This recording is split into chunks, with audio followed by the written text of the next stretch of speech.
All right, let's go ahead and get started. So good evening, and thank you so much for joining us for tonight's presentation in collaboration with the Los Alamos Mountaineers. This virtual event is being brought to you by the Pajarito Environmental Education Center, or PEEC, which is the nonprofit that operates the Los Alamos Nature Center. My name is Rachel, and I'm the marketing manager at PEEC, and I'll be your moderator for tonight's program. As you might know, the Nature Center is back open to the public, so you can check our website, which is peaknature.org, to find out more about our upcoming events, both in person and virtual. So with all of that, I'm going to go ahead and pass it over to Melanie, and she'll start the Mountaineers meeting. Good evening, Mountaineers. We're very glad to have you for another exciting program tonight. But I have a few announcements before we get on with the show. One of the first things that I wanted to follow up on was a get-together that we're proposing for September 28th. In our invitation to you on email, it actually said 5 to 9, but the timing is 6 to 8. The other hours are for setup and cleanup, and you're certainly welcome to help us with setup and cleanup if you'd like to do that. We are looking for some volunteers at what we're calling fun stations. So if you are interested, let any of the board members know, let me know, and we'll tell you a little bit more about what we're planning with that. It should be a lot of fun, as well as we'll be able to get to see everybody again and share some food, partially that the Mountaineers will provide. The next thing that I wanted to mention is the Dave Brown interview that we completed. Thanks to Bill Podorsky, who was the interviewer. We also had some help with Pack 8 to put this presentation together and get it on YouTube. The whole interview is about 45 minutes long, and I show the link to that in our slide here. But we wanted to just give you a trailer tonight so you could see a little bit of the Dave Brown interview. So here you go. You mentioned you came to town in 1967. Did you join the Mountaineers right away? Very, very, very soon. Okay. Within a few weeks. So why did you join? What inspired you to join the Mountaineers? Well, I was looking for people to learn about the mountains near here, to go climbing with. Had you been involved in outdoor activities before? Oh yeah, I was a member of the Appalachian Mountain Club in the East, a long time outdoor association. Yeah. My first 14er is memorable, not because it was just Long's Peak in Colorado. Maybe you've done that one, near Estes Park. I haven't yet. Okay. It's a pretty big mountain, and the thing that I took away from that, it was a very long day, very long, because we weren't experienced, was the love of climbing mountains. I had never been up a high mountain till that time. That was before Los Alamos. Long before Los Alamos, I was still in New York. And seeing all these varied forms of nature along the way and accomplishing this pretty hard climb moved me to the point where, hey, I like to climb mountains. If you doubt the safety of the climb, of the route, turn around. If there's lightning, try to get off the ridge. Very, very important. It was rebellious. We were two of us. The leader said, "Let's go ahead." We said no, but we stuck to our guns and we turned around. I think it was a good thing because the ridge was very long. So anyway, I encourage everybody to take a look at the whole interview on YouTube, and share some time with Dave Brown and understand the Mountaineers from a very early stage of its life, which is the 1967 on stage. So please take a look. We hope to have some additional interviews coming up in the near future. And if you are interested in being interviewed, or you know of somebody who would like to be interviewed, please let me know, or let anybody on the board know, and we'll try to make that happen. So next, I'd like to turn it over to Cecile. She can talk about the trips past and present, and then we'll turn it over to Rod to introduce tonight's speaker. So thanks again, everybody, for coming tonight, and I look forward to seeing you in person very soon. Thanks again. Good evening, everybody, and welcome to the August meeting of the Los Alamos Mountaineers. I hope you're still enjoying summer and the beautiful summer we're having here in New Mexico. And we have a great presentation tonight that's going to feature our own New Mexico mountains. So I'm going to share my screen. First, our club-sponsored activities. There were two these past months. One was a hiking trip led by Bob Podolsky to La Garita, the mountain in the northern part of Valle Caldera National Preserve. And they had to contend with heavy smoke, but it makes for an interesting picture. And it looks like they had a good time. It's the views from the top are really impressive from that mountain. And the other trip, I don't have pictures, but it's a biking trip that was led by Sylvie Adams, and she led a group of 7 bikers from Pajarito Mountain to the visitor center in the Valles Caldera. There's a number of individual trips I received pictures for. So Dave Brown, that we just heard about, and as Melanie was mentioning, we have a really good interview of his experience as a mountaineer in New Mexico. But that's him with his 3 grandsons, Carter, Zach, and Wyatt, at the Ponderosa campground. Tony, Stuart, and their son Daniel spent a week hiking and climbing in Lake City, Colorado. And Melanie, our board president, did a 5,000 miles road trip through 7 different states with her dog, Abby Q.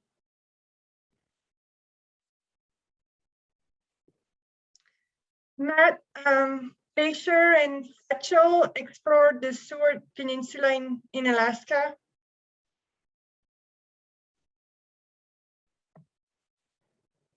And Matt and Jim biked down the Calaveras Canyon in the Jemez. So it's a 14 miles loop that starts above the Seventh Spring Hatchery and goes down the canyon. And it's on a single track. And Matt is thinking of leading a bike trip with the Mountaineers to do that same loop. So just keep an eye out for the announcement, hopefully sometime in September. And he agreed to share his email address. So if you want any information about that bike trip, you can email him directly. Barbara Calif led a small group on La Vega in the Sangre de Cristos Mountains. And John Saracino was part of a guided trip in the Bitsy Wilderness near Farmington in the northwest corner of New Mexico. And he sent this picture of this amazing winged hoodoo. called King of the Wings.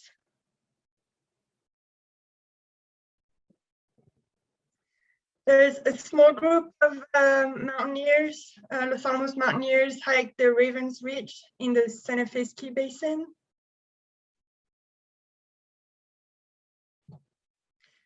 At Santiago and Lauren Pierce hiked the Skyline Trail in the Pecos Wilderness. That was this past weekend. Don, Gwendolyn, John, and Al backpacked 120 miles of the Joint Mirror Trail in the Sierra Nevada. So very, very impressive. They didn't send me a lot of details, but that sounds like a wonderful trip. Evan, Patty, and David canyoneering near Pagosa Springs.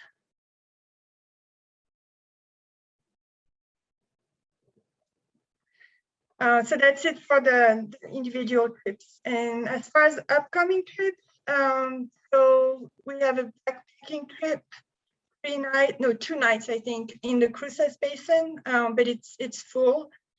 There's also a llama supported trip in October.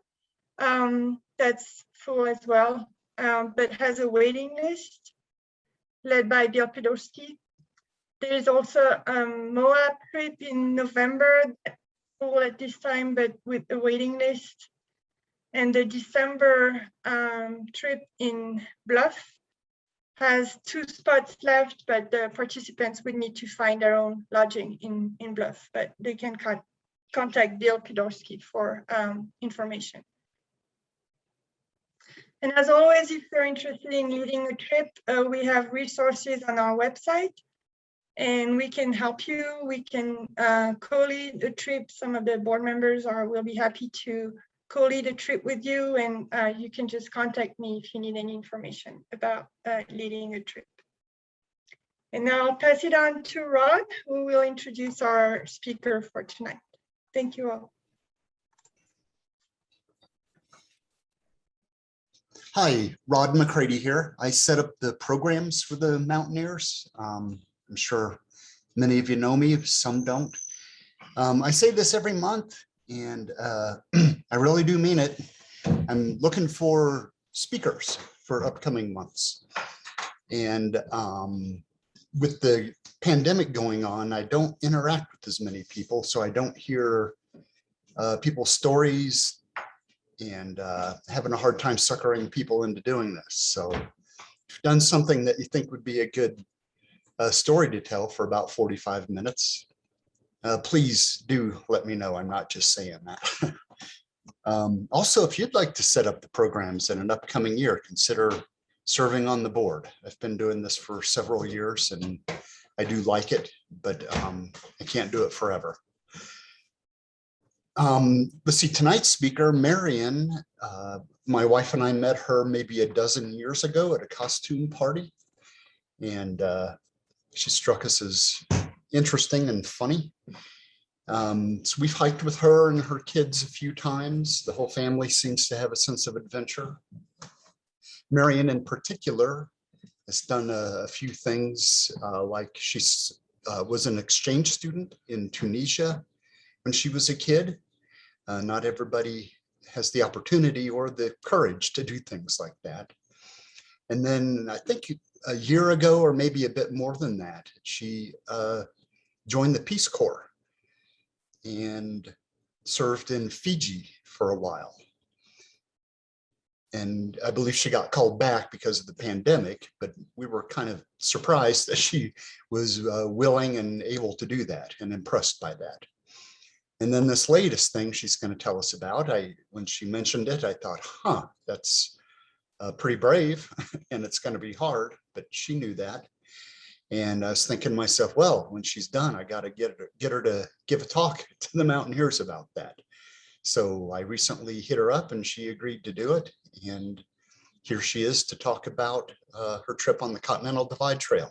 So let's welcome Marion. Hi, everyone. Thank you, Rod, for that lovely introduction. Yeah, it's been a pleasure getting to know you and your family over the years as well. So, and I was very excited to speak about this because I will talk anybody's ear off about it if given the chance. So it wasn't too hard to rope me in. I am going to start by letting people know how I came to be on this particular trail and for this section. And I had thought about it a few years ago. I wanted to do a longer hike. I had done some backpacking in my younger years and had good teachers that taught me the very best foundations, from Leave No Trace to how to hike without injuring yourself and how to pack and eat and things like that. So although that was back a while ago, so the eating part has come a long way since then. So I chose to do a long trail. This is my first long trail. I had done short trails before. And this time I decided I'm really going to challenge myself, and whether or not anybody comes with me.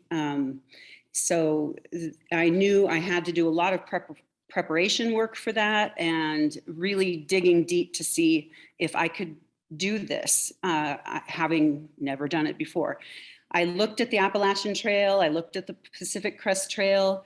I, for a variety of reasons, not least of which was COVID, just thought the logistics of traveling to either side of the country didn't make sense at all, especially when considering that the Continental Divide Trail goes right through my backyard. So that just became the obvious choice. And what I like about the New Mexico Trail is that it ramps up. It starts at 4,000 feet elevation. And when you finish in Colorado, you're about 12,000 feet. So that 750 miles that I did really gave me an opportunity to get my hiking legs under me without starting in a place like Colorado, or without starting in a place like Georgia, where you're going really up and down all the time. I know a lot of people listening today are familiar with the other trails, the Appalachian Trail or the Pacific Crest Trail.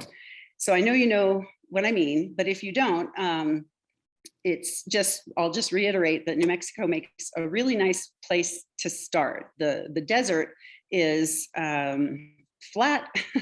It's flat, mostly flat. So until you do hit the mountains. So that's how I got to this trail. I am gonna also talk about a few terms. Again, the mountaineers, I have no doubt you know all these terminologies, but I know some people listening may not know them.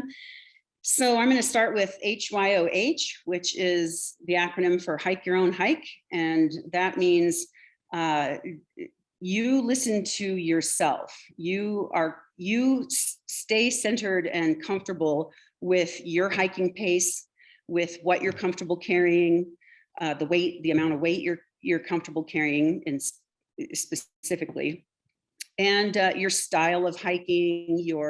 Are you a person who wants to stop and look at every wildflower like me, or are you a person who is very goal oriented and wants to make those big miles every day? If you are with somebody who is the opposite kind of hiker than you, you're going to be miserable. You need to hike your own hike. It goes for everything you do on trail, from your food to how you sleep, your kind of gear you carry. So it's a very important acronym, and you'll hear it a lot on long trails. Hike your own hike. So what I did was a through hike, and a through hike is when you do a start to finish hike all the way, and for whatever section you're doing. So I through hiked New Mexico. I did not through hike the Continental Divide Trail. To do that would be 3,000 miles from Mexico to Canada. But I lashed, and that stands for long ass section hike. I lashed the Continental Divide Trail. I lashed it on the New Mexico section. So that's what those mean. I was a NOBO, which is a northbounder, and a SOBO would be a southbounder. So a SOBO person would have started at the border of Canada and gone south, or the border of Colorado and gone south if they were just doing New Mexico. So I took lots of Nero days and 0 days on the trail. I did not crack the whip on myself. I am not that kind of hiker. I like to take my time. I like to enjoy what I'm doing. So I took lots of 0 days, and a 0 day is when you just don't hike at all. You take a day off. You go find a motel or a hotel or a nice place to camp, and you just stay there and hang out and let your body rest. And I did a lot of that. A Nero day is when you hike less than half of what you might hike in a day. There's no hard and fast rule for what a Nero day is, but typically if you were a 20-mile day person, 5 miles would be a Nero, less than half of what you might do. So that's one term. Trail magic is what happens to you on trail unexpectedly. It's the beneficence of the universe, if you will. It's somebody, non-hiker, who sees that you're carrying a heavy pack and they say, hey, would you like a meal, or would you like a cold drink? I've got one here right in my cooler. Or hey, you look exhausted. Can I give you a ride somewhere to your hostel, or can I take you out to dinner, or anything? That's trail magic. And it is one of the most beautiful things that happen to people on the trail. That said, there's not a lot of trail magic on the Continental Divide Trail, unfortunately, because it is the least traveled big trail of the big three, of the PCT, the AT, and the CDT. There are the fewest number of people on the Continental Divide Trail, and a lot of people just don't know about it. It's very spread out as well. It's not like the Appalachian Trail where there's a town around every corner and people are stuffing you with food. And it's not the Pacific Crest Trail where there are just a lot more opportunities to get trail magic. So when it happens on the Continental Divide Trail, it's truly magic. It's really appreciated. And a trail angel, to feed off of that concept, a trail angel is somebody who provides any of that. A trail angel is someone who regularly, or not, you can be a one-time trail angel. You can just be somebody who is offering that ride or that drink or that meal or that shower or whatever it is that's getting offered. You have become a trail angel. So I've met a few of those along the way, and they're special people, really cool. So what else? Hiker stops and hostels. There is a whole network that if you are not a long distance hiker, you may not know about, but there's a whole network all around the world, really, but certainly on these trails we have in the United States, of hostels and just motels that specifically cater to people who long distance hike. And they're characterized by being very laid back places, sometimes a little untidy and chaotic. But if it's a regular motel or hotel, then they're going to have, or either way, they're going to have a hiker box in their lobby. They're going to have a box. You can walk in and say, hey, I'm a through hiker. I'm staying here tonight. Can I see what you got in your box? And you get to go dig through that box. And a hiker box is a box that specifically other hikers put things into or take things out of. So if they want to drop off a piece of equipment they're not using anymore, they put it in the hiker box. If they go, ugh, I'm really sick of this food I've been eating for the last month, they can drop their extras off in the hiker box. And it can be absolutely anything from first aid supplies to food to equipment to clothing. It can be anything. And it's all in the box for other hikers to partake of. And so that's a pretty neat sharing thing that that doesn't happen on day hikes. It doesn't happen unless you're really committed to that walking long distances and you know you're going to need things, because you can't just go home and get them. So town, when you do stop in a town at a hotel or a hostel, you have town chores, and that's typically involves doing your laundry, because your clothing is disgusting. It is so dirty and nasty and smelly. And that's one of the things people typically take care of in their town chores. Also picking up mail. People often mail themselves boxes to different towns for equipment or food that they can't get in the town they're in because it's too small. It doesn't have that kind of facilities. So they'll mail themselves a box. They have to go pick it up at the post office. And other town chores could be just getting on a computer and taking care of business back home, because you may be on the trail for several months, but you still have to pay bills. You still have to check in with your job if you have one, and talk to, take care of life, take care of business. So those are the typical town chores that you might take care of. Vitamin I am going to throw this one in there because it's kind of amusing. People on trail call ibuprofen vitamin I because it typically takes up a great portion of your first aid kit. And some people use it. Some people I have seen pop it like candy. But it does come in handy on those days when you've really put in the miles and you are just exhausted and so sore. So vitamin I comes to your aid, and you can feel a little better in the morning when you start the next day. So those are just some of the fun terminology, fun terms I wanted to share with people. So when I zing one out, you'll know what I'm talking about. So back to my desert and deluge. What's happening? There we go. So here is my trail map that oops, it's going by too fast. There we go. My trail map starts at the border of Mexico down here, and that is called the Crazy Cook Monument. It is right there on the border, and I'll show you some fun pictures from that. And I went up the official trail for the most part. These red lines I have are where I chose an alternate route and went a different route from the officially sanctioned route. So this really squiggly line is the official sanctioned route. My lines are where I took shortcuts for a variety of reasons, and we'll get to that. So, all right, let's keep going. So here's where I started. Pardon my desktop publishing skills, they're not the best. I can hardly draw a straight line, I see. So I started here, and my first 45 miles was to just make it to Hachita. And I said, if I can make it to Hachita, I can do more. So let's just see if I make it that far. This is my little footsteps going to Hachita. Okay, here we are at the southernmost point of the trail. There's my partner, Joe, and this is the obligatory monument picture that pretty much everyone takes. And if you just look around, it is flat, flat, flat, and dusty and windy, and there is not a lot of shade, as you can see. So this is where you start your first several, 45 miles, but more than that, really, and as you'll see. So here we are. I'm in Mexico and Joe's in the United States. That is our border with another country right there, at least at that section. So I think that's kind of a fun picture. Joe didn't want to go to Mexico because he has a Q clearance and he was a little worried about it. But I said, I'll go to Mexico. Here I am in Mexico. Yay.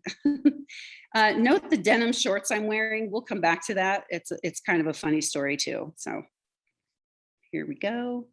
Let's see. I just took pictures of fun things along the way. When we saw a really strange and an amazing desert plant, I took pictures. And I am not a botanist. I certainly figured that out on this trip. I would look at a plant and go, oh, that looks like a yucca. But then I would see this one and I'd say, but wait a minute, that looks more like a yucca than that other plant did. And I know there are lots of naturalists, armchair and professional, in the Mountaineers group. So anytime you want to chat with me and get me educated, I would love that. Love to go on some more walks and learn about some more plants. But as you can see, here we are trekking. This is our trek. And the special challenges of the desert are that it's hot. It's very hot. So typically people start this trail in early spring, sometimes as early as February or March. I didn't start until April because of getting my vaccination for COVID. That's just how my schedule worked out. So this was one of the cute rundown, typical New Mexico structures we passed.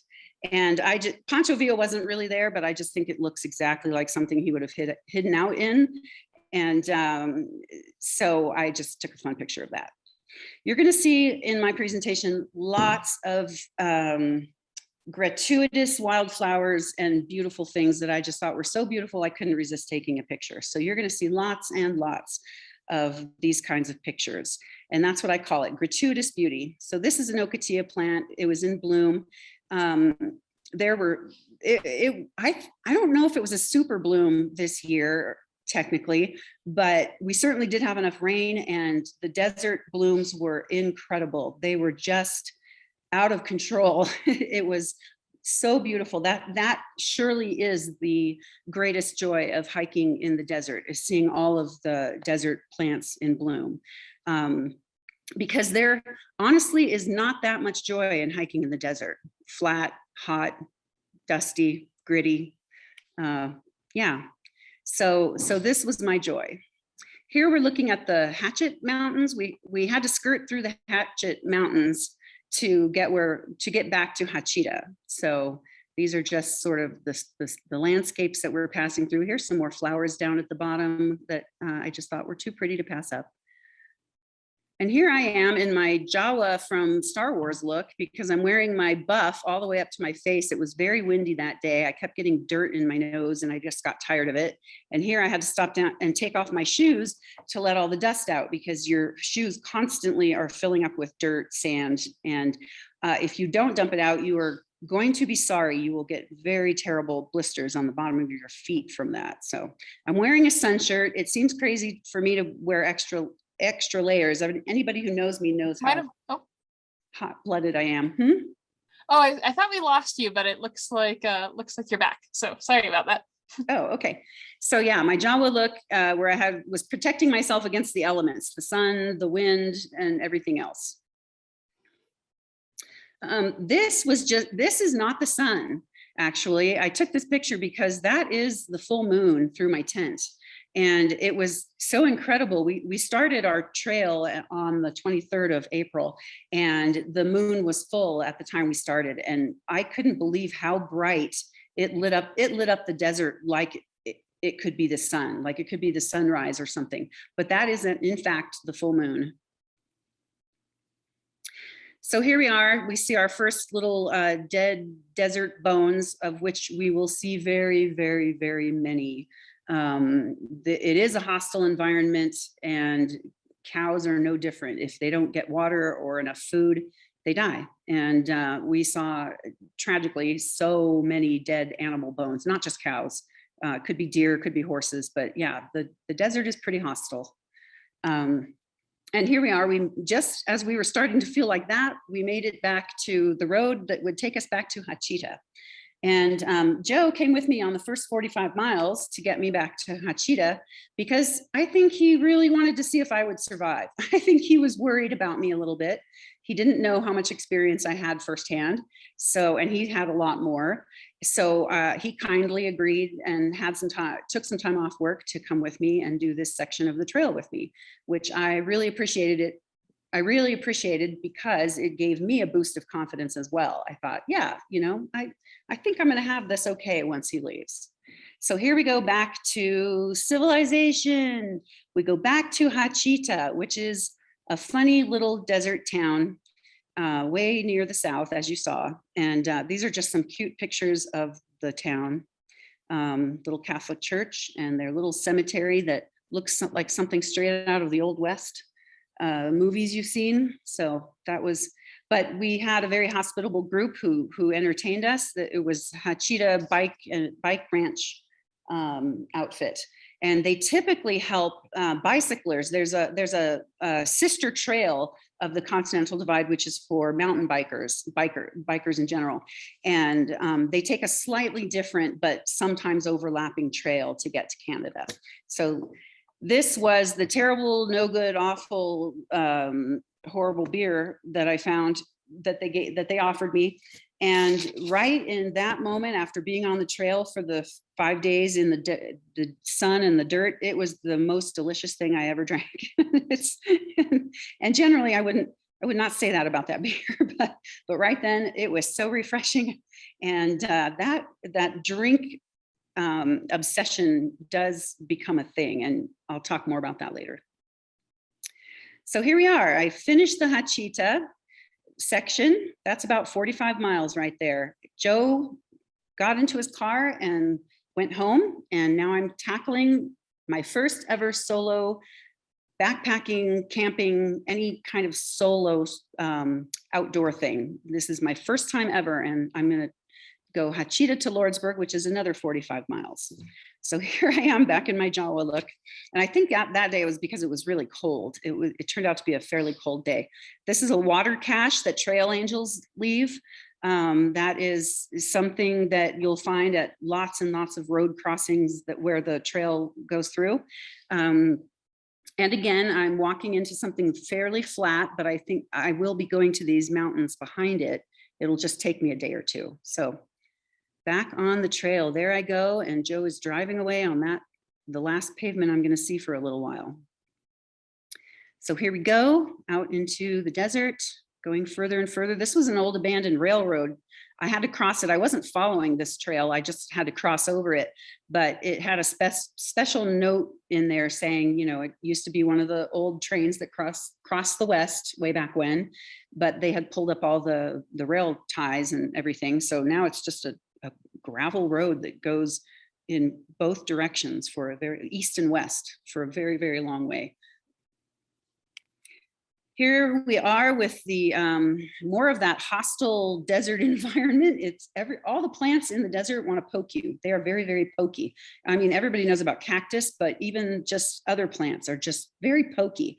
And if you'll catch your socks or you'll catch your skin on them more often than not, you'll catch your skin and get a nasty puncture or scrape. So yeah, and gratuitous beauty. So it is a hostile environment, but I happen to find the desert a very beautiful environment. It's not for everyone, but I just happen to think it does have its beauty. And when it jumps out at you, it really jumps out at you.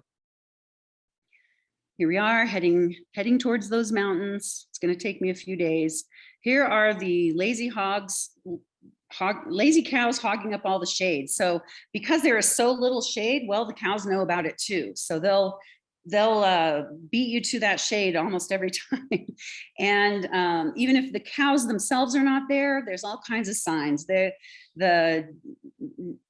the whole trail in New Mexico is one long trail of cow poop and cow tanks. So yeah, we're going to see a lot of that as we go, but yeah, there they were. And you just have to deal with it and try to find some other shade. So, oh, there's one of the cow tanks.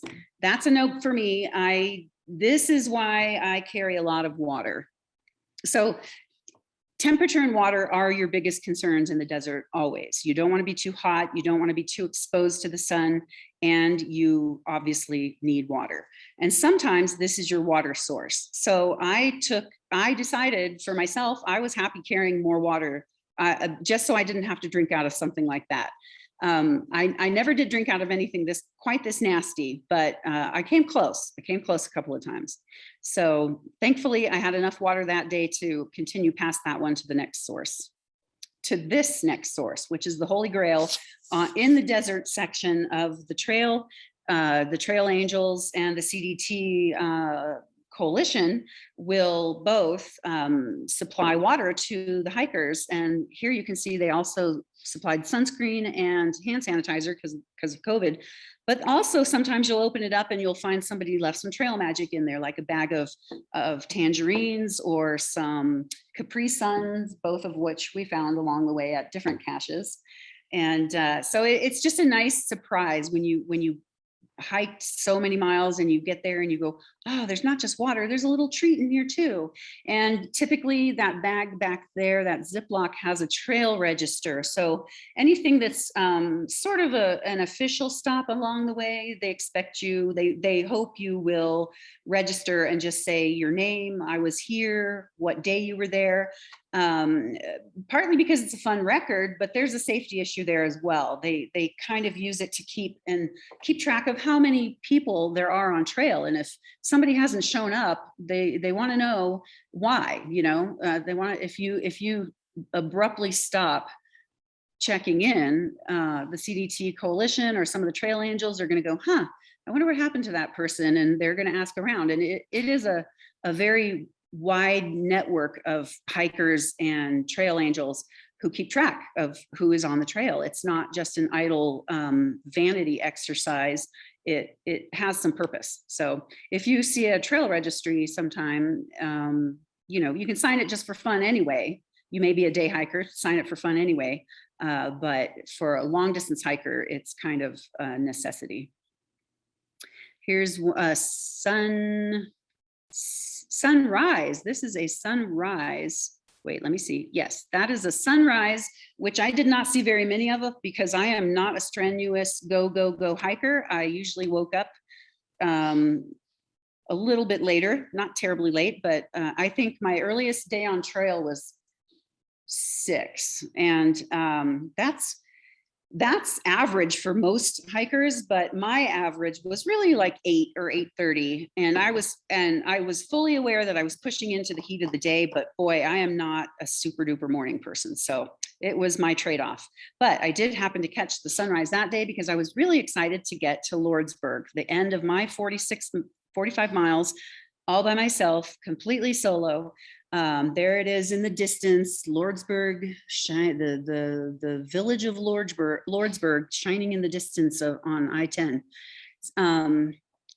And I was pretty eager to get there, so I think I started a little early that day. I wanted to get those cold refrigerated drinks because you get tired of drinking out of your container of water that heats up with the day and ends up tasting like liquid plastic. So I started fantasizing about all the drinks. I could have lemonade and iced tea and Gatorade and beer and all, as long as it was very cold out of a refrigerator or I could put it on ice. I was just so happy and just fantasizing about that moment. Here's the Econo Lodge in Lordsburg. This is kind of the official stopping place. Like I was mentioning earlier, you might have a motel or you might have a hostel. And of course you're free to stay anywhere you want, but in the hiker network, you get word of mouth like, oh, this place is really hiker friendly. So this place, this Econo Lodge over the years has become sort of the default hiker motel. And there's complete with a hiker box, which I rated for some peanut butter and some other things. And that's where I stayed for a couple of days to rest up. My feet were sore. Everything was sore. And yeah, and get all those cold drinks and just have a 0 day off. So I had a Nero going into town. It was only maybe 5 miles to get to town. Then I had a 0 day, and then I had a Nero. No, I had a long day the next day when I left because I did 15 miles. So yeah, okay. A Nero, a 0, and then my first long 15 miles. All right, this was my trail mocha recipe that a fellow hiker named Pika told me about. We were commiserating because I said, I ditched my camp stove. Sorry, Rod. Rod, who introduced me, set me up with a brilliant little alcohol stove, and I ditched it because I just didn't like fiddling around with it. And I didn't care if I had hot food. A lot of people, it's an extreme comfort thing. At the end of the day, they want a hot meal or they want hot coffee in the morning. I found that I didn't care. And my only thing was my coffee did not taste very good as it was, the way I had it prepared. So he said, yeah, that's Pika, who I met at that water cache I just showed you, said, yeah, that's why I put chocolate powder in mine. It's a mocha. You just shake it up and it doesn't have to be hot. And then now you have trail mocha. So that was my first most brilliant suggestion by a fellow hiker, where I went, oh, that is a lifesaver, because I didn't know what I was going to do. I really wanted some caffeine, but I didn't want to make hot coffee. So that's how I did it. And it was the water. I would just leave the water outside of my tent all night, and the temperature drops drastically in the desert. It can be 85, 90 degrees in the daytime, and it'll drop down to 35 or 40 some nights. So you can just leave your water outside in your tent, really, either way, and it'll be nice and cold in the morning. It's like you had water out of the refrigerator. So it's kind of nice, at least for that part of the morning while it's still cool. This was a funny little happy accident in Lordsburg. I went to the Mexican food place right next to my motel, and there was a little bit of a language barrier, and I didn't speak enough Spanish. And I thought I was asking for one of those Mexican soft drinks, pineapple Mexican soft drink in a bottle. That's what I thought I was asking for. But this is what they brought me. And my eyes lit up like a kid looking at a banana split. It was a pineapple poured out and just full of fruit salad, pineapple, watermelon, all kinds of yummy stuff. And it has these little Mexican candies. I don't know how familiar people are with Mexican candy, but they certainly like their sugar and salt mixed together and spice. So this was like a mango flavored chewy thing covered with salty, spicy seasoning. And it is surprisingly tasty, very, very tasty. If you haven't tried it and you get an opportunity to, you should. And these little suckers are the same way. They start off very salty and end up sweet in the middle. So it was just a fun little Mexican restaurant treat that I had not expected at all, but it just made my day. Made my trip, my zero in Lordsburg more fun, because Lordsburg is a terrible town. Peace out, Lordsburg. I did not enjoy Lordsburg particularly much. It's not a pretty town. There's not a lot to do, and especially because of COVID. So here I am just heading out the door at 7, and I am going to go from Lordsburg up to Silver City. And that will also, that's going to be another 80 miles. And it doesn't look like it because this was 40 and something, and this was 40 something, but you can't really see how squiggly this line is. So this was supposed to be 80 miles. It didn't end up. It ended up for me being more like 60 because I cut short a little bit of it. There was a burn closure that prevented that you had to cut off. They wouldn't let you. The Forest Service had burn closure notices, and you couldn't take the official route. So I cut over at Burro Mountain. This is the roadblock out of Lordsburg, and it was about 3 miles to get back to the trail. Road walks happen, especially on the CDT. I think the CDT has more road walking than either of the other two trails by far. And it's for a lot of reasons. A lot of it has to do with land, Bureau of Land Management and cattle country and privately owned ranches, things like that.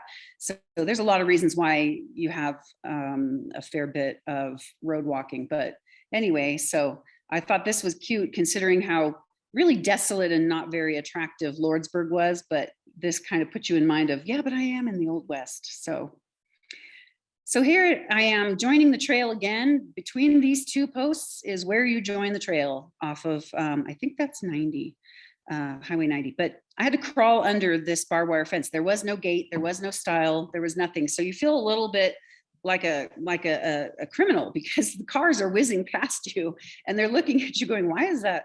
Well, at me, why is that lady crawling under that barbed wire fence? What is she doing?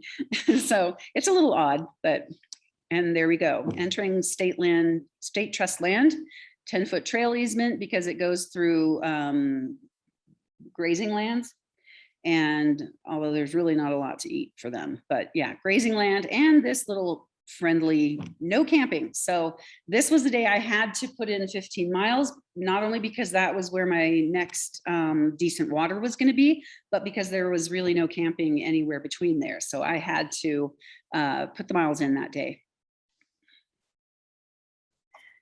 So this is the trail, and those mountains are where I'm headed. And this trail is beautifully marked. It is not always the case. Sometimes even on this trail, I lost it and had to find it again, lost it and had to find it again. You'll be cruising along on this beautiful trail and all of a sudden it'll abruptly end. And you think, how is that possible? How is it possible for it just to be completely erased? And you'll have to start going east or west or, along in any direction trying to pick it up again. And it can be frustrating. And it's another reason why the Continental Divide Trail is said to be one of the hardest trails. It is not well marked. It's not blazed the way the Appalachian Trail is. It's not description oriented like the Pacific Crest Trail. So if you are nervous about wandering around in the desert like Moses, then this trail may not be for you. But typically you can pick it up. And I knew if I could pick it up, then probably anybody could. So I'm no bloodhound, that's true. All right, I took this picture because I think these are jackrabbits. It's way too, the holes are way too big to be prairie dogs. So I was assuming they were jackrabbits because jackrabbits are pretty large. And if they're not, I can't imagine what's living in those holes, but it looks like such a tidy little village. So I had to take a picture of that. It was just too cute. And as you can see, this is the vegetation I'm hiking through for 15 miles. And here I am taking a break for lunch. And I had a shade umbrella, which is one of the gear items I highly, highly recommend in the desert. It is a little tricky because it's so windy, and everybody knows umbrellas and wind don't like each other. But if you can get it to work, it is a lifesaver because there are no trees, there are no canyons, there's no structures, there's just no shade, and it can really start to beat down on you and wear you down. And I just thought it was really funny to look at how filthy I can get. You know, you get really truly filthy walking. You're just walking, that's all, but you get really dirty. So gratuitous beauty, more desert wildflowers that I couldn't resist taking pictures of. So thank you for enjoying them as well. Here's the trail. I'm getting closer. Remember how far away those mountains were? I'm getting closer. And yeah, now sometimes you hit a dirt road every once in a while. That's a little easier to follow. So keep going. There it is, my first 100 miles. I have now officially done 100 miles at this point of the Continental Divide Trail. So that was a pretty exciting moment for me. I did not put that marker there. Somebody else did. I have no idea how long it's been there, but you can see there's weeds growing in it. So it's been there a while. So, all right. So that was a very exciting day for me. Very exciting moment. This was the water source that I was trying to get to, and you can see how the hills are now rising behind it. I just hit the edge of those hills. So I camped right next to the water, the cow trough, which is not terribly ideal. It's not ideal for a lot of reasons because there's a lot of cow poop right near there, but also because you interrupt the cow's normal drinking pattern. So this little baby came up behind, he snuck up around the other side of this fence, and he stood right there. And it's, you know, he was pretty sure that if he couldn't see me, then I couldn't see him. So he was brave enough to get a drink of water. But it was the only shade for a long ways around too. So that's why I chose to hike there, even though I knew there were lots of mama cows and other cows going, come on, go, we need a drink. But a lot of them did in the night decide they were brave enough and I wasn't doing anything too weird. So they came up and got a drink. And finally, vegetation, trees tall enough to get some shade out of. This was a little fuzzy who I put my pack down for a lunch break or snack or whatever. And when I got back up to go, I just had a little fuzzy visitor. And then this guy, he just was sitting in the middle of the trail, and usually they scurry off as soon as they see you coming, but this guy was challenging me, I'm pretty sure. So he just sat there and I backed down. I eventually went around him. So burn closure. This is where it's, I had heard about it already, but this is where they really inform you. This is where the burn closure is. You may not hike through here. So I had to cut up through Burro Mountain in order to get to Silver City. And Burro Mountain Homestead has a very lovely hiker friendly stop. They have a free campground. They don't even charge you. Lots of places charge you, but you know, it's usually pretty minimal, but they don't charge you anything. They say, yeah, come on, set your tent up. And you can use the showers, and we have, you know, little snacks for sale and stuff. And it's an RV park, but they just have a lot of deer visitors that seem very, very comfortable with humans. So, and this also happens to be Mother's Day weekend. So this is going to be my first longer. Like I think this was Friday, and I stayed off the trail until Monday. My sons and my partner came out and set up this giant safari tent, which sleeps 8 people. And a few other hikers went by and said, there is no way she's carrying that in her backpack. and yeah, there is no way. I think that tent alone weighed 30 pounds, but we all got to sleep in it and, you know, trade stories and eat together. And my backpacking tent would fit entirely inside this one. So yeah, I was carrying a little 3-pound tent, and this was the giant fun well, I dubbed it the safari tent. So, and we were walking out the next morning and we just saw this little gnome in a tree stump there in Burrow Mountain that someone had placed. And I just thought it was cute and interesting. So I took a picture. Wind is like life. It comes and goes. So there you go. And now I have made it, because my family was there to visit me and spoil me for Mother's Day. They drove me the 18 miles I would have had to walk on highway pavement. They drove me into Silver City. So I cut off a few miles there, but otherwise it would have been an 18-mile paved walk, which is, as any hiker will tell you, is not what I signed up for. It's not why I'm out here. So got into Silver City, one of the gateway cities to the CDT. And this is a big mural mosaic they had in town. Got to visit Billy the Kid's homestead. There you can see Silver City. There we are in a coffee shop waiting for our coffees. And there are my two boys getting into a little Star Wars fight with me because they had Star Wars toys. There we are having breakfast on Mother's Day. And this is a monstrosity of what hikers call town food. This is green chili and cheese and egg and all kinds of delicious stuff. And when you've been hiking for days on end, you cannot wait to get into town and have some of that town food because you've been eating out of dry packages and pretty minimal food sources all the way. So when you get into town and have a Mother's Day feast like that, like I did, it's pretty welcome. Okay, here we are. We have come to the Gila. So Silver City is here, and the official route goes up through the Aldo Leopold Wilderness. Well, there's a couple of things about that. It's not a river. It's up through mountain peaks, and it can be very dry, and your water sources are mostly those really yucky cow troughs. But it is beautiful. This, especially the forested part, is very beautiful. But this section is about 125 miles. This section, I did that before I made it better.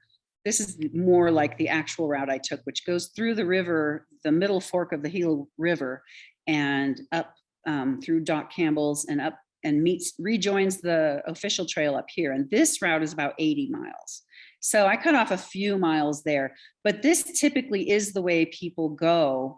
It is not the official route because it goes through the wilderness, and there's lots of other kinds of land management issues. But it is gorgeous and well worth the effort. It is not an easier route. It is shorter. It is not easier. In fact, I would argue it's more difficult than the official route in some ways, and we'll see why. So I have to go through this and up and over that to drop into the riverbed, the river path. So here were some cool rocks. This rock reminded me of a person wrapped up in a blanket, staring off into the distance with a child or someone smaller sitting in front of them, wrapped up in a blanket, staring in the distance. So I just liked it. It was another gratuitous beauty. So this is Doug's territory. Doug is a trail angel, a very established trail angel. He's been working this section of the trail for years, and he puts up little notices like this to give you little tips that, as you can see here, it says not on Guthook. And Guthook is the phone app that most people take with them on these trails to give them pointers about where water is, give them pointers about what's a hiker-friendly stop, give them pointers about the route itself. But some things just get missed. So he's there to be an angel and say, hey, these are my suggestions. He also made this and built this little registry, as you can see. So the hiker register is in this little mailbox looking thing. So yeah, that's all Doug's work, his work on the wood burning or, carving tools and all that stuff. And he just lives near there. He lives very near there, and he just has adopted that section. And I did not, unfortunately, get to meet Doug while I was out there, but I did benefit from his presence, and I heard lots about him from other hikers. So this was a camp spot. This is a cairn, which is a trail marker, and I'm going to move a little faster because I think I might need to. So yeah, so that's a cairn. It's a camping spot. This trail, you cannot see how steep it is, but it is extremely steep, and I have to go all the way up there and to get to the river. Gratuitous beauty. Here it is, wildflowers. And there it is, the Gila. I have made it to the Gila. So you're going to see lots and lots of beautiful Gila pictures in the next bit. Here I am crossing. I wore chacos for this section because they just dry off so fast. And but they have their own issues. Oh boy, they do. And I found that out. I only have one pole because one of my trekking poles broke. This is where I'm going to say I was not impressed with these trekking poles. They're Black Diamond Alpine something, but they screw together on the shaft, and that my other pole came unscrewed, and it's very difficult. I'll show you a picture of it later. It's very difficult to fix it. So you're hiking up through this water, and for the most part, it's very shallow, very refreshing to put your feet in. And I crossed it about 157 times. This is a beaver log. You can see the little tooth marks from the guy. I had never seen one like this just out there. And I'm like, oh, I think a beaver was busy here. And there is the fruit of his labor, his beautiful dam right across the river. Again, I did not get to see the beaver today, but I knew he was there. Here's a deeper pool. This is the kind of thing you have to be careful as you're crossing, because you can underestimate its depth, and all of a sudden you're swimming, you're immersed. So this, along with the beautiful, is the unpleasant side of life. You see lots of dead animals. You see so many dead things on the trail. And this I thought was a dead owl, just judging by the color and the feet. There's really long talons down here, and the legs are here, and the wings. And I think I'm assuming he's laying face down, he or she. But anyway, yeah. So gratuitous beauty. I took so many wildflower pictures. There's some poor cow lost their bell, and this looked like a grave to me. And I wonder if somebody put it there just to fool with people like me who are naive, but it really looked like somebody had marked out a pet or a person grave, because it was about at least 5 feet. And there's another little guy giving me the side eye. I saw so many different species of reptile that I didn't even know existed. Doc Campbell's is a hiker post that you can go and resupply, get showers, hang out with other hikers. It's a great place to be. Here is my broken pole that I did not know how to fix. You have to get that back in there somehow, and it's very, very difficult. So I duct taped it. And then I had a pole, because the other pole that you saw that wasn't broken, I lost it to the river gods when I fell in. I fell in one time in one of my 157 crossings, and lost my other pole. So Gila Visitor Center is partway through this trek and taking the middle fork. I'm not encouraging anyone to graffiti, but I just did happen to love this one. You are loved, and I needed to hear it that day. So I took a picture of it. Here's a cliff dwelling. You're near the official Gila cliff dwellings. These are the unofficial cliff dwellings, and you can see the soot from a fire that people had used to live there. What I loved about the Gila is the cathedral-like sense of awe you get from these rock, the sheer rock cliffs around you on either side. You can't see it, but there's some fairly close on this side, and it's a fairly narrow river channel.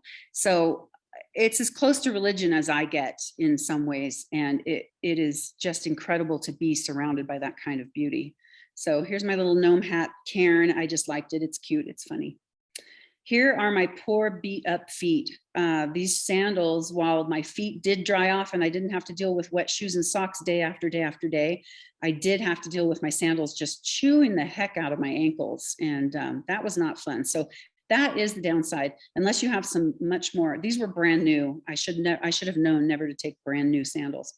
This is the official end of the Gila route. There's a crane, I think, or a heron. I'm not really sure. I didn't get it in focus enough, but that is Snow Lake, and it's sort of the official end of the Gila alternate. So now I am back up to here, and I'm heading for Pie Town. After I rejoin the official trail, I'm going to head for Pie Town, which will be my halfway point. I'm halfway to Colorado when I get to Pie Town. This is a big rancher tank, and thank goodness some people know what they're doing. This is a big solar well that has a beautiful pump mechanism that's fully functioning. These solar panels had actual electricity, what do you call it, 110 plugs. So you could plug in if you needed to. I didn't happen to need to, but I thought it was brilliant. And then what you get for your beautiful pump setup here, and as long as the sun is shining, you get a beautiful spigot that you can just turn right on and hold your bottle right under it, and you get beautiful, clear, delicious New Mexico well water. And that is I didn't scoop it out of there. I took it right out of the well, and I didn't filter that. I never filtered it if I knew it was coming directly out of the ground.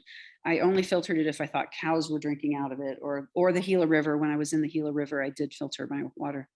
This is my birthday weekend. I took another couple of zeros because it was my birthday, and Joe came down, and I'm sitting here having my birthday dinner with Splash. There's Joe, Splash, and Mom. And this little guy is Runaway, and the mom and her boys, and here's the other one, he is Tree Climber.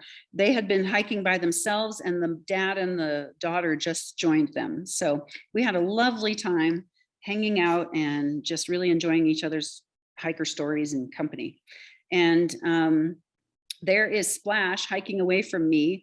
She has a really bad knee, and she still kicks my butt at hiking. She's a much more experienced hiker and just is really much faster than I am. So, hike your own hike. She's going on her pace, and I'm staying back at my pace.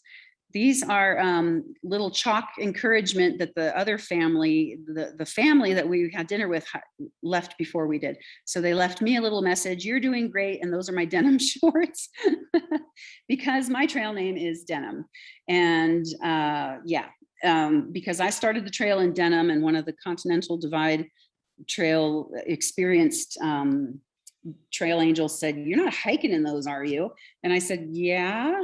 And he's like, "All right." He was judging me. But as I hiked from Hatchita, or from the border all the way up to Silver City, other hikers kept passing me saying, "We heard about you, you're Denim." And so by the time the fourth or fifth person said, "Oh, you're Denim, I've heard about you," I said, first of all, what has he been telling people? And second of all, that's my trail name now. So people started calling me Denim, even though I did not continue my trail the whole way in denim. More gratuitous beauty. This I had a strange craving for. Trail food is so bizarre. You'll find so many bizarre combinations of trail food. And I just happen to have a craving for peanut butter and bologna wraps. So I thought I'd throw that in because we can talk more about food later. And Splash, I camped with her that night, and she shared her margarita and tequila with me. So we both got one margarita each with our peanut butter and bologna. So this is what I got woken up to that same night. Oops. Wait, where is it? I don't know if you can hear it, but it is very unnerving.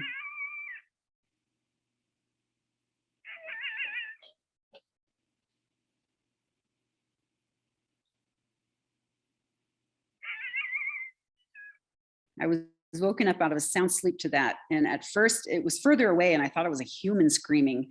And it took me a few minutes to realize it was a coyote. I'm assuming it was a coyote. So Davila Ranch is on the way to Pie Town. It's a well-established hiker stop. The owners supply it with eggs and potatoes, and you go in and help yourself. There's a little shower room and towels, and you just hike on the grounds out here. And it's just a great little place. So here are some of my buddies. This is Chatty Bob. There's Splash again. I kept leapfrogging with her, so I saw her lots of times. There's Eric. He didn't have a trail name yet. And there's me, and now you know my trail name is Denim. There is the owner of the toaster house. We finally made it to Pie Town. This is finally Pie Town. It's toaster house because for some reason they have broken toasters everywhere, and that's their theme. So it's the toaster house. That's the owner, who's been a trail angel for about 40 years. And these are some of my hiker friends that I've already introduced you to, but her name is Dirty Money, which I think is just about the best trail name I have ever heard. I I had serious trail name envy over that one, Dirty Money. And I, yeah, really liked it. And she was a neat lady from Sweden. So here's the wall of shoes. Yes, I abandoned a pair of shoes to get a new pair so my feet didn't hurt so much. Pie in Pie Town. You have to have pie in Pie Town. And there's my blueberry butterscotch pie. And this little thing for you mathematicians, I know you're going to figure it out right away, but it's just a cute little formula that says imaginary I, 8, sum, pi. So it's just a cute little sticker. Little side trip. Oh, I am so sorry. I apologize in advance for this.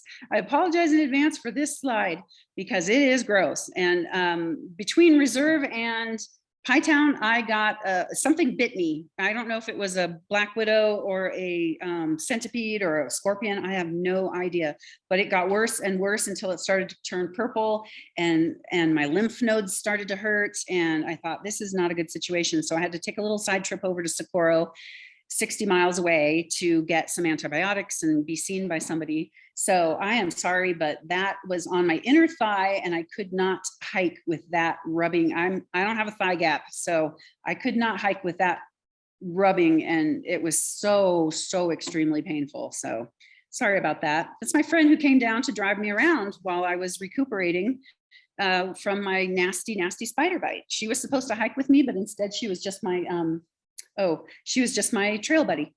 So this right here is my neck knife.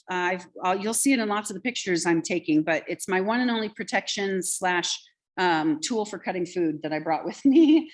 That's the only thing I brought that was sharp or pointy or could potentially help me out in a difficult situation. But my boyfriend calls it my sword of protection. Oh, and here I am. Finally, I have my pack on. I'm getting back on the trail finally after a week off to recuperate from my nasty bite. And these were some of my biking friends because this hostel takes lots of CDT bikers. So this guy was from France. We got to chat in French a little bit, and he's an actual French guy. And he said my French wasn't bad. So I was very happy with that. And she's from Poland, and they were both just really awesome, wonderful people. And we were all leaving at the same moment. So they took our picture. They as they do. So here we are, heading back. Oh, I have been to Pie Town. Now it is time to follow the little blue path. This is my path that I took. There's lots of alternates. You can go this way, you can go this way. But this is the path I took to Grants, and that's where we're headed. This is an old post office that was from the 1920s, I believe. Just something to see along the way. It used to be a post office / general store / multi-purpose, as they did back then. So this is another water source. It's a solar source as well. And the water is coming fresh and cold right out of that pipe, which is where I filled up. This is actually running down into a nasty, big, giant stock pond where the cows walk in and pee in the water and everything. And I was not drinking out of that. So I took it straight from the source. This is my version of a gourmet lunch.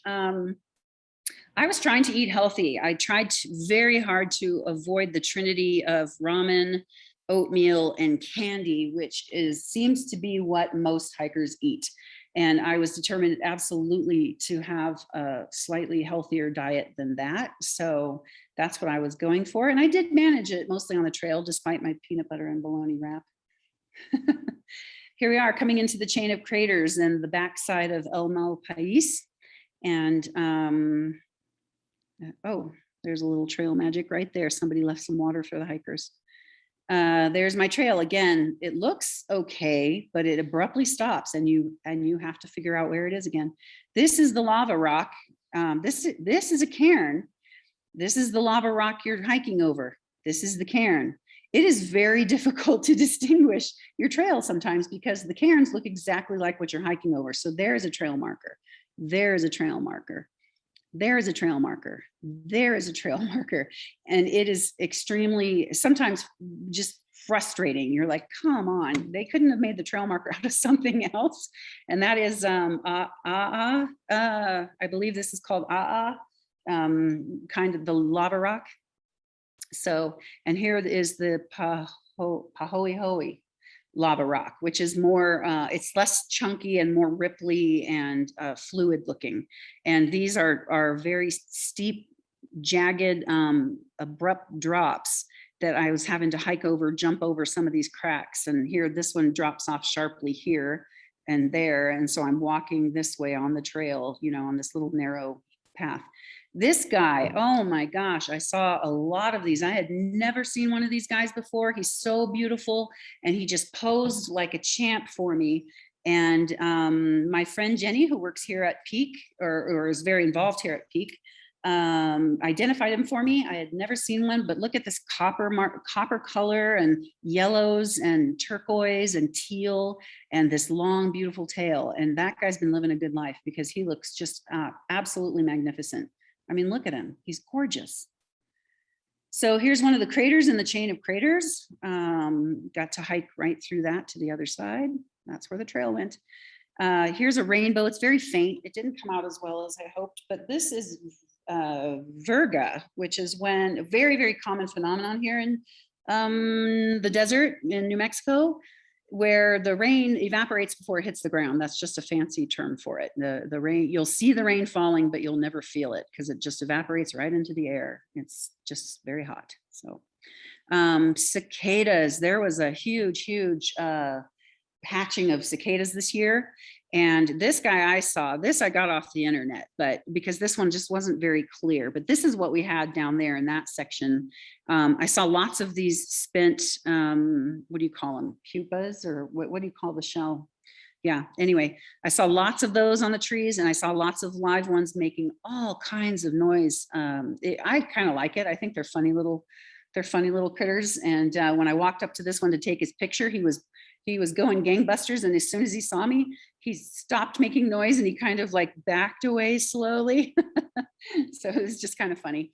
And then I saw these flying around all over the place too, which I did for a second think were murder hornets until I looked on the internet and saw this funny little thing. They're not murder hornets, they're cicada killers, but they were flying all over around. And I thought, well, that's a nasty looking character, but oh well. But there were also tarantula wasps, I think, flying around too. So, okay, this little disgruntled character, I just loved him so much, and he's probably disgruntled because I chased him all the way around this tree trunk to get his picture, and he finally is like, really, really, stop. So there's he.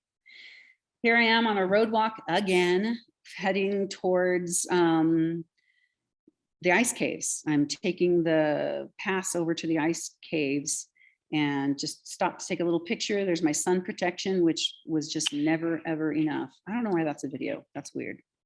Okay, there, I stopped at the ice caves. There's my reward for the road walk.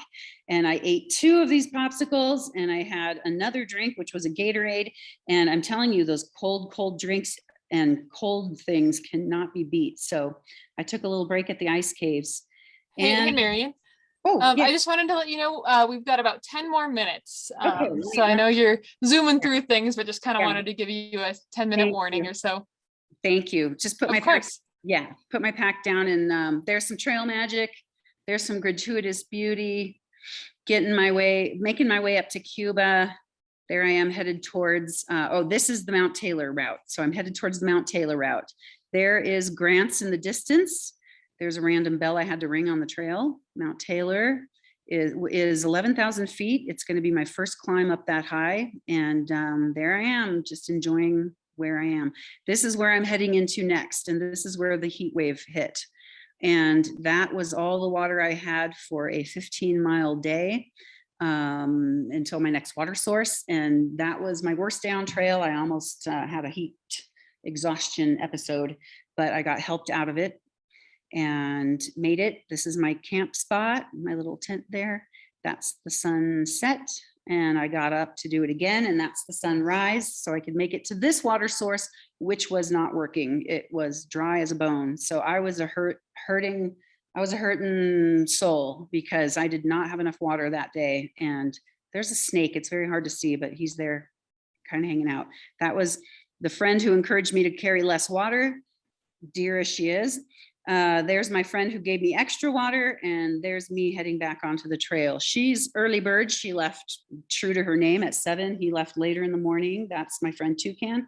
And there I am leaving the next day because taking another 0. So, all right, we are almost to the end. I am going from Cuba to Chama really quickly. This is San Gregorio Reservoir. It's beautiful, but it has the unfortunate problem of really smelling like cows because the cows graze through there. Here's the corn lilies that I saw everywhere. You can tell that this section of this hike is the greenest and most moisture that you see pretty much on the entire trail. And it's reflected in the green that you see for the rest of the time until you get to Colorado. So trees are changing into much more alpine looking, not so much ponderosa pines, not so much juniper, turning into alpine. And then these little Bambis stopped and were not terribly afraid of me. So I got a chance to take their picture. And that was near the San Pedro Parks and Gratuitous Beauty. There's a trail goddess right there. And scrub oak, I think that's what I identified it as, but it could be something else. Hikers and horses, and San Pedro Parks. And here are the cows deciding, all the animals have been keeping their distance up until this moment when the cows went, she's not a threat. We're just gonna go drink while she's getting her water. And I had never had the animals approach me. Not even the cows had approached me like that. So I'm feeling more comfortable in nature, I guess. So, and I smell like an animal too. So they thought I smelled wild enough that they weren't threatened. Here I am heading into Georgia O'Keeffe country, the Chama River Canyon and the Georgia O'Keeffe country that we all know and love.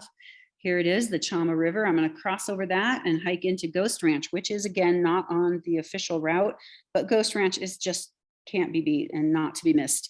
This is my friend Lunar, not an axe murderer. He came up on me at 11:30 at night when I was already in my tent asleep. And he shone a light in my tent. He's like, is anybody in there? And it turned out to be somebody I had met before. We had hiked before, we knew each other. So, but it is rather unnerving to have somebody creep up on you in the middle of the night when you think everything's all buttoned down for the night. So not an axe murderer. There's the Rio, or Chama, we crossed it. There's Pedernal, the view, the gorgeous, gorgeous Pedernal, one of my favorite. I'm so in love with that mountain, but it's the view from Ghost Ranch, one of Georgia O'Keeffe's absolute favorite things to paint. And a little rainbow action, Gratuitous Beauty, more Ghost Ranch beauty action, definitely Georgia O'Keeffe country. And this is the trail I thought I was following. It had cairns, and I got over there to find a pool and this cliff that I could not, there was absolutely no way to get out of this canyon. So I had to retrace my steps and find a trail that I had missed. I was in here for about 30 minutes trying to figure out how the heck people were getting out of this box canyon. And once again, if you're a nervous hiker, it could be disconcerting because I had to just basically retrace my steps until cairns before this one. I have no idea why that's there, until I found the little actual trail that had been hidden from me. Gratuitous Beauty. This was just funny. I just had to put them there because, you know, you're going one way north, wait, south. So Amanita mushrooms, I saw much more moist. I hadn't really seen any kind of mushrooms yet. It was just too hot and dry, but this was one of the first of any kind. These are of course not edible, but they are pretty. They're just one of my favorites because they're just so darn pretty. Little gnome sitting on there, or a toad or a frog or something. It's just so picturesque. And more beauty. Lots and lots of alpine meadows just bursting with wildflowers. This little guy, again, animals deciding I smell enough that they don't need to run away from me. And he just looked at me and I looked at him for a while and I got his picture. Hopewell Lake, and I think that's Hopewell Lake. Yeah, it is. And then Lagunitas, and lots of lakes because it's so much more moist. I am truly out of the desert. And this is where I got to the deluge. It started raining in Ghost Ranch and didn't stop for almost a full week. And that is just very, very unusual in New Mexico. It is not at all our normal weather pattern. So again, I pitched my tent, and around the corner of these trees come all these cows. And they're just looking at me like that for a minute. And they went, nah, she's not a threat. So they had to come up and check out, sniff all my stuff, left cow snot on my tent, and just generally checked me out for a little while before they went on their way. And yeah, it was just a, a funny little thing. And here we are coming into Carson. I am not here. It says I'm here, but I am not. But this was a better picture than I had. I'm actually up here on the ridge heading for Colorado, north of here. But you can see this whole basin, which I'm going to have to go back and hike in some more. So, oh, this was an exciting moment. I came around a hilltop and saw in the distance Colorado. There is Colorado. I can see it with my own eyes. And here too, these little ridgy, high, tall, ridgy mountains, that is Colorado. So I know I'm close. I am almost to the end of my trek that I said I was going to do. And here I am at the border. It is no firework whiz bang, but there it is. It's the state line.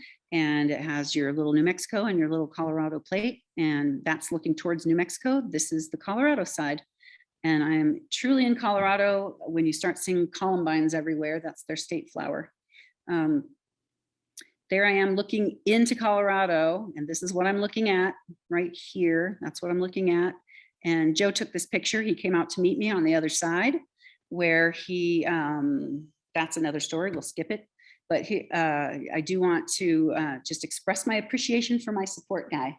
And there we are. We made it into Colorado, and we are taking a little Cumbres. This is Chama. This is the train in Chama that's going to go into Colorado for the 4th of July train ride that they do most years. And Joe got us tickets, and I thought that just couldn't be a better way to end my New Mexico trek. And there we are. I am a little more slender, much more in shape, still sporting a smile, and so is he. So it was pretty successful all around. So, and I think that is it. These are slides about gear. So if anybody has questions about gear, I'll be happy to go over that. But I don't need to show you unless there's something really relevant. But yeah, so. Awesome. Thank you so much, Marion, for sharing your wonderful adventures. It was fascinating to see your story and hear about your experiences. As you said, we are at about 8:30 right now, so I just want to thank everyone for tuning in and joining us for this presentation. If you have to hop off now, I totally understand, and thank you again for your time and interest. Marion, are you okay with sticking around for a few minutes if we have some questions? Sure, okay. Yeah, no problem. Awesome. So one person asked, let's see, I'm curious, when Joe or someone would do a portion of the hike with you, how did they get their car to the end of the trail that they plan to do, or did they have to hike all the way back to get to their car? The first section we did was Hatcheta, and he parked his car in Hatcheta, and we hiked back to Hatcheta so he could get his car and go home. And we got a ride down from Hatcheta by the bike ranch people who do a shuttle, for people. And so that you can get a shuttle, there's lots and lots of trail angels and or official shuttles where you pay a fee and they'll take you to one end or the other, and then you hike back to your car. So that's typically how it's done. Okay, cool. So someone asked, how many days did it take total? I was, again, not cracking the whip over myself. So I started on April 23rd and I finished on July 4th. So that's the total number of days I was away from home on the trail, but I was not hiking every single one of those days. I took lots of time off in there. Cool. Oh. Did you see many hikers? Like, was the trail pretty busy, or what was kind of the... It was not. There would be bubbles that would pass me because they were either very much younger than me and faster. So a bubble of 3 or 4 or 5 hikers would go by me.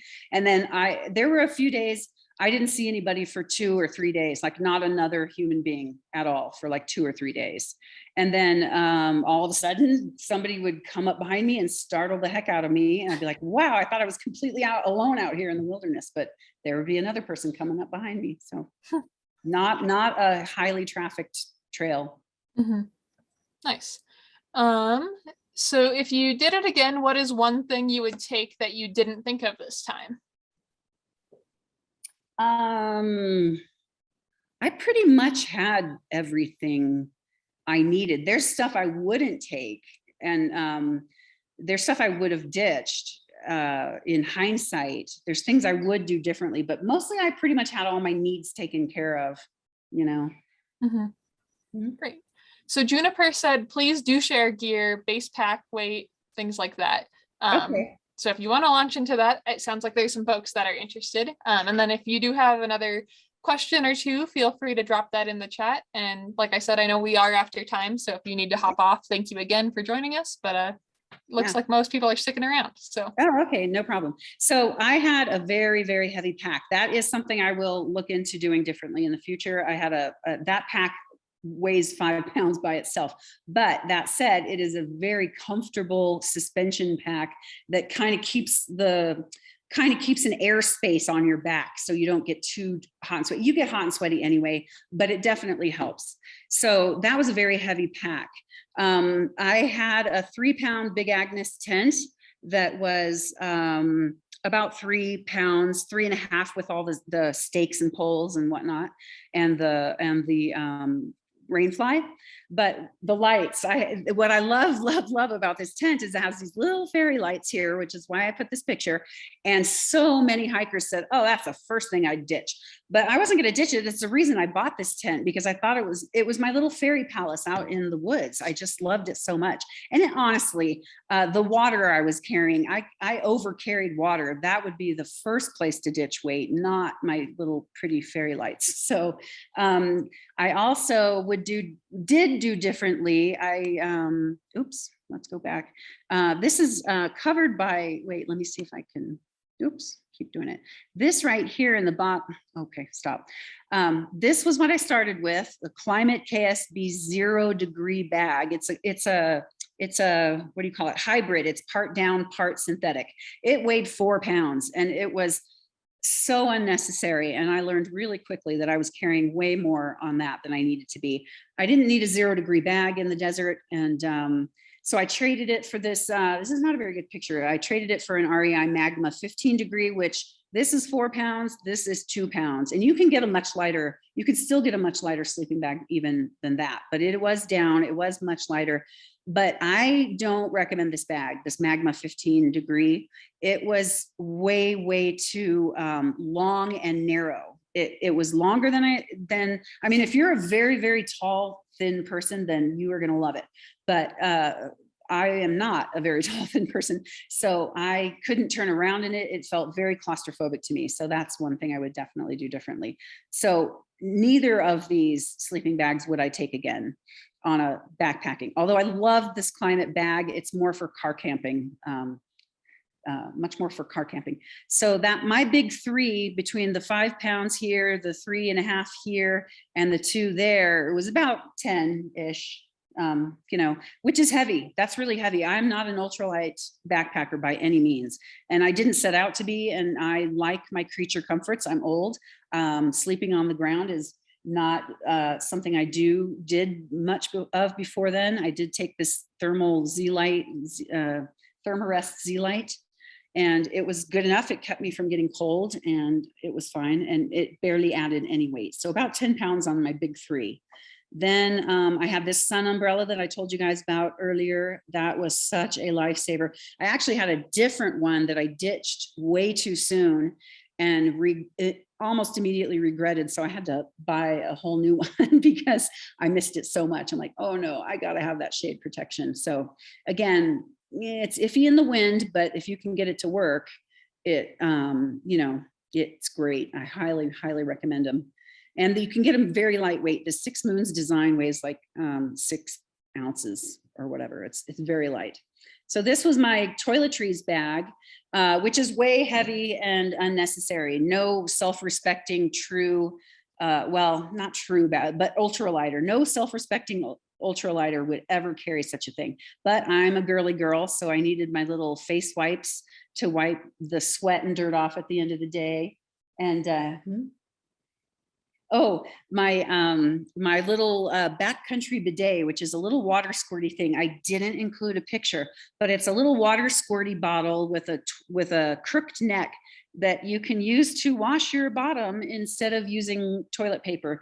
I did have to carry toilet paper because water is scarce in the desert. So sometimes that didn't work out as well as I hoped it would. So you still do have to carry some toilet paper, but anyway, and your little trowel, and, you know, dig your cat hole and leave no trace as much as possible, that kind of thing. So that, which is a whole different, you know, presentation. This was my food bag. It's a 12-liter. That's what I carried all my food in. And sometimes it would be full all the way to the top for when I had like a 8 or 9 day stretch when I knew I wasn't going to resupply for a while. So yeah, that was my food bag. And my little Garmin Inreach is a great little GPS. It's a mini GPS thing. That's how Joe knew where I was. He really didn't feel comfortable with me being on the trail without something like that. So that's how he found me out in the wilderness. I carried a beautiful, this exact model of compass with me, and I never once pulled it out, but I was not going to ditch it because just in case my batteries died or something else, I know how to use a compass and maps, topo maps.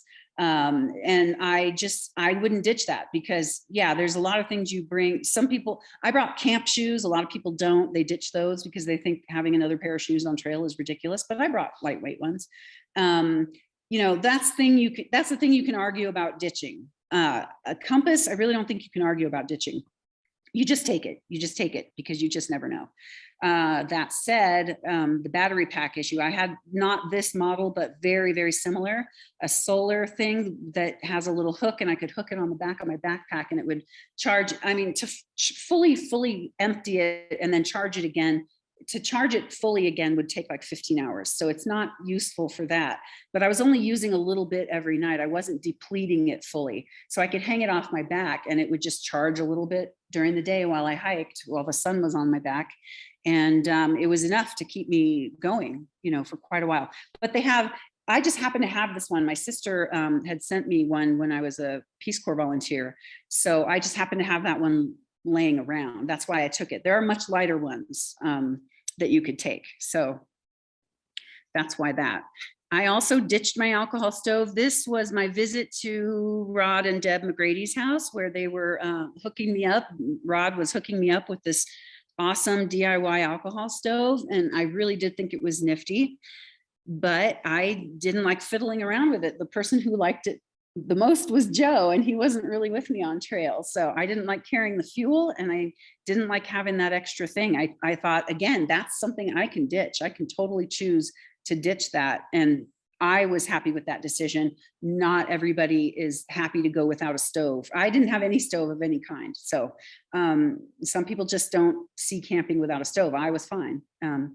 And I also purchased on Amazon a little cloth, square cloth of welder's fabric that I put underneath the flame part, because I knew that if anything spilled on it, it would just, it was welder's fabric. It was meant to catch hot sparks.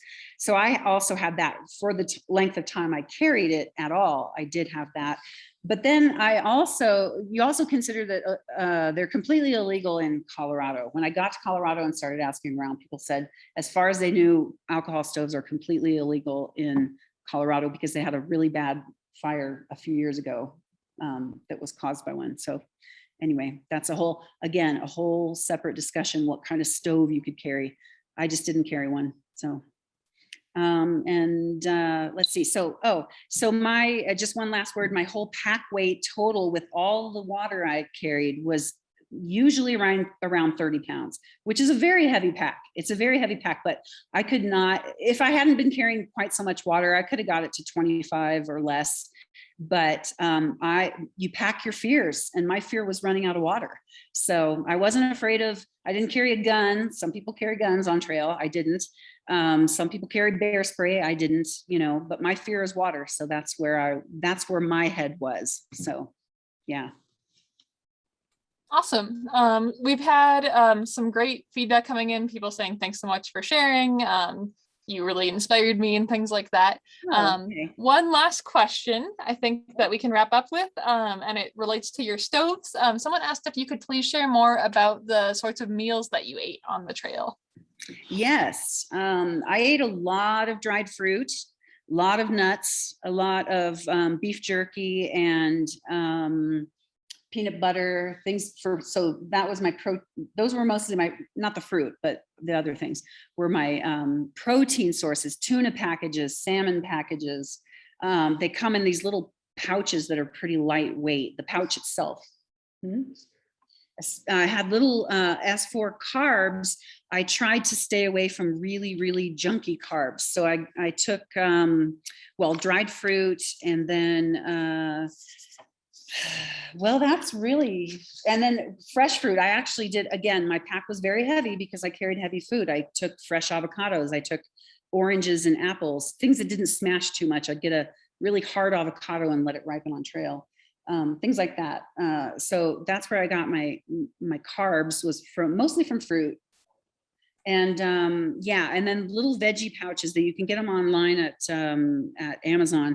Oh, crackers. Oh, one of my favorite things on trail was Triscuits, and they go with everything. You can put cheese on them. You can put bologna on them. You can put any kind of meat on a Triscuit. And that was a great carb source that actually had fiber, not wheat thins or something like that, but Triscuits have at least a little tiny bit of fiber, so you don't feel like you're stopping yourself up so much. So yeah, those were my concerns. We're not eating so much junk that you start getting constipated or something like that.